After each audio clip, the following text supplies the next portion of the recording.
توحید۔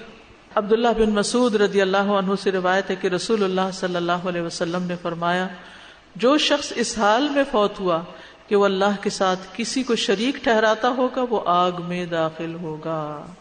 اور میں کہتا ہوں، یہ راوی کہتے ہیں، جو شخص اس حال میں فوت ہوا کہ اللہ کے ساتھ کسی کو شریک نہیں ٹھہراتا وہ جنت میں داخل ہوگا۔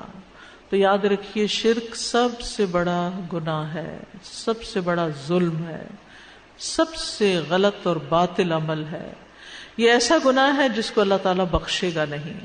ہر گناہ جو اس کے علاوہ ہو، جس کے لیے اللہ چاہے گا اس کو بخش دے گا، جس کو چاہے گا جنت میں داخل کر دے گا اور جس کو چاہے گا عذاب دے گا۔ اور اسی طرح اگر کوئی جہنم میں چلا بھی گیا تو سزا بھگتنے کے بعد بھی نکال لیا جائے گا، سوائے شرک کے۔ کافر اور مشرک ہمیشہ ہمیشہ کے لیے جہنم میں ہوں گے، ناقابل معافی گناہ ہے، اور شرک کے بعد انسان گمراہی میں دور تک نکل جاتا ہے۔ اب شرک سے بچنے کے لیے انتہائی ضروری ہے کہ ان ساری چیزوں کو ہم جانیں جو شرک کی طرف لے جانے والی ہیں، اس کا علم حاصل کرنا چاہیے۔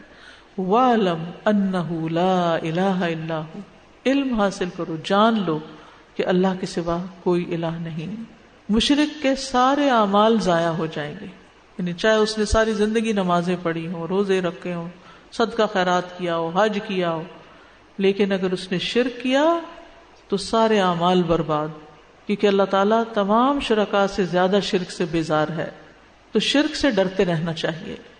ابو موسیٰ اشعری سے مروی ہے کہ ایک دن رسول اللہ صلی اللہ علیہ وسلم نے ہمیں خطبہ دیا، فرمایا، اے لوگو اس شرک سے بچو، کیونکہ اس کی آہٹ چیونٹی کی آہٹ سے بھی ہلکی ہوتی ہے، پتہ ہی نہیں چلتا اور انسان شرک میں مبتلا ہو جاتا ہے، اس سے اور بھی خطرناک ہے۔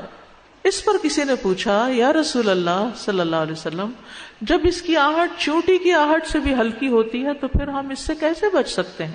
آپ نے فرمایا، تم یوں کہتے رہا کرو، اللہم انا نعوذ بک من ان نشرک بک شیئا نعلمہ ونستغفرک لما لا نعلمہ۔ اے اللہ، ہم اس بات سے آپ کی پناہ میں آتے ہیں کہ کسی چیز کو جان بوجھ کر آپ کے ساتھ شریک ٹھہرائیں، اور اس چیز سے آپ سے معافی مانگتے ہیں جسے ہم جانتے ہی نہیں، یعنی لا علمی میں اگر ہم سے کوئی ایسی چیز ہو گئی ہے تو آپ ہمیں معاف کر دیں۔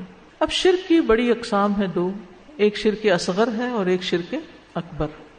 شرک اصغر جو ہے وہ نیت اور ارادے کا شرک ہے، جس کو ریاکاری کہتے ہیں۔ رسول اللہ صلی اللہ علیہ وسلم نے فرمایا، بے شک اللہ تعالیٰ فرماتا ہے، میں سب شریکوں سے بہترین ہوں، جس نے کسی کو میرے عمل میں شریک کیا تو وہ عمل اسی شریک کے لیے، یعنی وہ میرے لیے نہیں ہے۔ پھر اگر لوگوں کو دکھانے کے لیے کر رہے تو پھر وہ لوگ ہی اس کا فائدہ دیں گے تمہیں۔ اے لوگوں، اپنے اعمال کو اللہ کے لیے خالص کر لو، کیونکہ اللہ عز و جل خالص عمل کو ہی قبول کرتا ہے۔ تو نیت کی خرابی سے عمل قبول ہی نہیں ہوتے۔ اور یہ مت کہو یہ چیز اللہ اور رحم کے لیے ہے، کیونکہ جو چیز رحم کے لیے، رشتہ داری کے لیے دی جاتی ہے، اللہ کا اس میں کچھ حصہ نہیں۔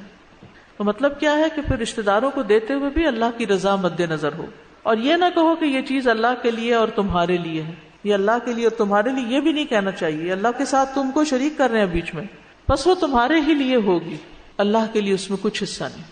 یعنی ہم یہ نہیں کر سکتے کہ یہ صدقہ ہم اللہ کے نام پر اور آپ کے نام پر کر رہے ہیں، نہیں، صرف اللہ کے لیے۔ یہ جو ایصال ثواب کے لیے بھی ہم کچھ کرتے ہیں نا، تو کسی کے نام پر نہیں کر رہے ہوتے، اللہ ہی کے لیے کر رہے ہوتے ہیں، بس نیت یہ ہوتی ہے کہ اس کا ثواب کسی اور کو پہنچ جائے۔ اسی طرح دعا مانگنے میں شرک نہیں ہونا چاہیے کہ اللہ کے سوا کسی اور سے انسان مانگے، کسی اور کو اللہ کے برابر کر دے۔ پھر اطاعت میں شرک، کہ انسان اللہ کے ساتھ کسی اور کو الہ بنا لے، جیسے نصارہ نے کیا تھا کہ انہوں نے علماء اور درویشوں کو اللہ کے سوا اپنا رب بنا لیا، اور مسیح ابن مریم کو بھی، حالانکہ انہیں حکم دیا گیا تھا کہ اللہ کے سوا کسی کی عبادت نہ کریں جس کے سوا کوئی الہ نہیں، اور وہ ان چیزوں سے پاک ہے جو وہ شریک ٹھہراتے ہیں۔ یعنی جہاں علماء کی بات ہو یا کسی بڑے کی بات ہو، اس کو چھوڑ کر کس کی لینی چاہیے؟ صرف اللہ کی لینی چاہیے۔